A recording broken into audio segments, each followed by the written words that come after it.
আসসালামু আলাইকুম প্রিয় বন্ধুরা। বন্ধুরা সবাই কেমন রয়েছেন? আশা করছি আল্লাহর রহমতে সবাই ভালো রয়েছেন।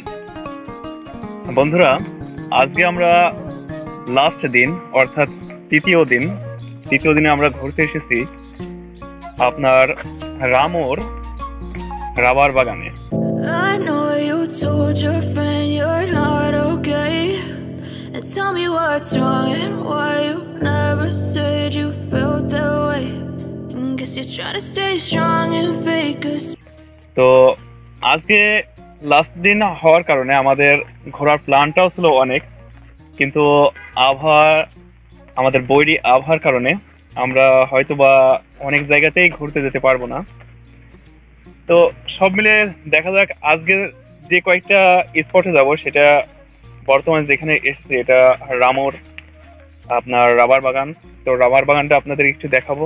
তো আমরা কিন্তু এখন যেখানে দাঁড়িয়ে রয়েছি এটা কিন্তু আপনার রাবার বাগানের ভিতরে। তো জাস্ট আমি একটু আপনাদেরকে রাবার যে কিভাবে তৈরি হয় সেই জিনিসটা এখন একটা গাছের মাধ্যমে দেখাবো। তবে চলুন দেখে নিই সে রাবার তৈরি হয় কিভাবে।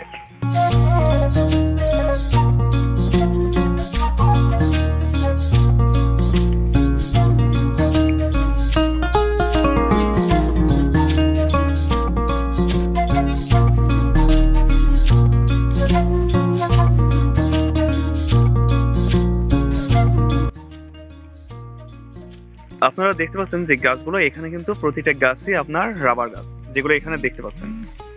তো সেখান থেকে আমি জাস্ট একটা গাছের সামনে দাঁড়িয়ে রয়েছে। এখানে প্রতিটা গাছ থেকে কিন্তু রাবার তৈরি হয়।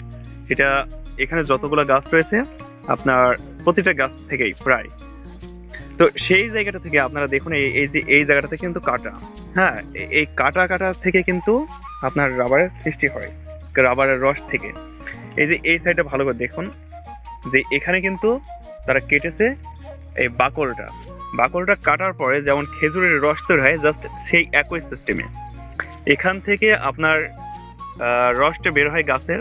আর এখানে দেখুন একটা বাটি বাঁধা রয়েছে, এই বাটির ভিতরে রসটা পড়ে। দেন আপনার এখান থেকে তারা এই রাবারটার যে রস হয় এই রস থেকেই তারা এই রাবারটাকে প্রসেস করে থাকে। আর আরেকটা মজার বিষয় যে রাবার গাছের কিন্তু সুন্দর সুন্দর ফল হয়, হ্যাঁ, যেটা ওপরে হয়তো আপনারা ক্যামেরার লেন্সের কারণে দেখতে পাচ্ছেন না। তো মাটিতে অনেকগুলো ফল পড়ে রয়েছে, গাছ থেকে পড়ছে, যেহেতু আজকে বৃষ্টি আর ঝড় হয়েছে সকালে। তো সেই কারণে আপনাদেরকে এটা দেখানো সম্ভব হচ্ছে যে অনেকগুলো কিন্তু ফল আমরা পেয়েছি, হ্যাঁ, এই যে আপনারা হাতে দেখতে পাচ্ছেন। আর এটার ভিতরে অবশ্য কষ্ট রয়েছে, কিন্তু এটা থেকে হয়তো বা তারা রাবার তৈরি করে কি করে না সেটা আমি বলতে পারছি না। তো আমরা ফেলাই দিচ্ছি। আর দেখুন প্রতিটা গাছেই কিন্তু এমন বাটি বাঁধা রয়েছে, যেটার মধ্যে দিয়ে তারা আপনার রস কালেক্ট করে অ্যান্ড আপনার যে রাবার, সে রাবার প্রসেস করে থাকে।